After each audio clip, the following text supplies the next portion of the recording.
Good morning, Year 5. I hope you've had a wonderful weekend. I did tell you I'd be in a bit of a change of scenery today. However, I forget that I had to do your videos one day before I upload them. So from tomorrow, I'll be in a different change of scenery. We are at chapter 20 for today's lesson, and today's reading chapter, and this is the picture to go along with this chapter. How many dancing rabbits have you seen in your life? Bryce said to Edward. I can tell you how many I've seen. 1. You. That's how you and me are going to make some money. I seen it the last time I was in Memphis. Folks put on any kind of show right there on the street corner and people paying for it. I seen it. The walk to town took all night. Bryce walked without stopping, carrying Edward under one arm and talking to him the whole time. Edward tried to listen, but the terrible scarecrow feeling had come back, the feeling he had when he was hanging by his ears in the old lady's garden, the feeling that nothing mattered and that nothing would ever matter again.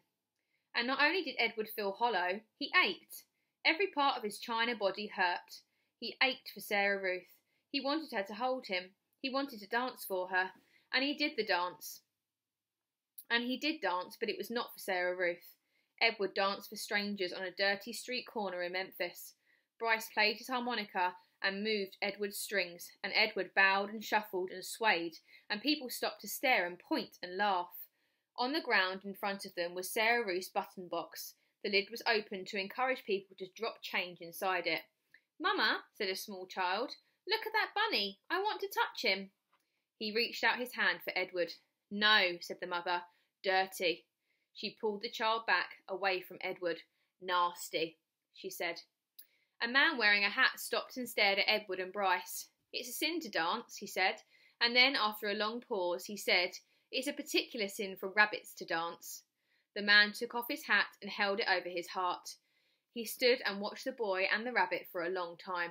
Finally, he put his hat back on his head and walked away. The shadows lengthened.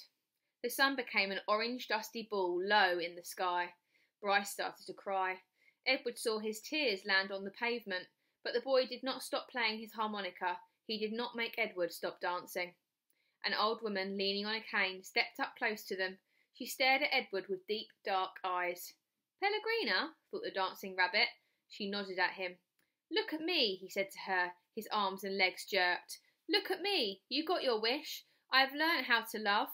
And it's a terrible thing. I'm broken. My heart is broken. Help me. The old woman turned and hobbled away. Come back, thought Edward. Fix me. Bryce cried harder. He made Edward dance faster. Finally, when the sun was gone and the streets were dark, Bryce stopped playing his harmonica. I'm done now, he said. He let Edward fall to the pavement. I ain't going to cry any more. Bryce wiped his nose and his eyes with the back of his hand. He picked up the button box and looked inside it. We got us enough money to get something to eat, he said. Come on, Jangles. And that is the end of that chapter. So I will see you tomorrow for chapter 21 to see how they get on with their money in the button box. Hope you had a wonderful weekend, and I'll see you soon. Bye.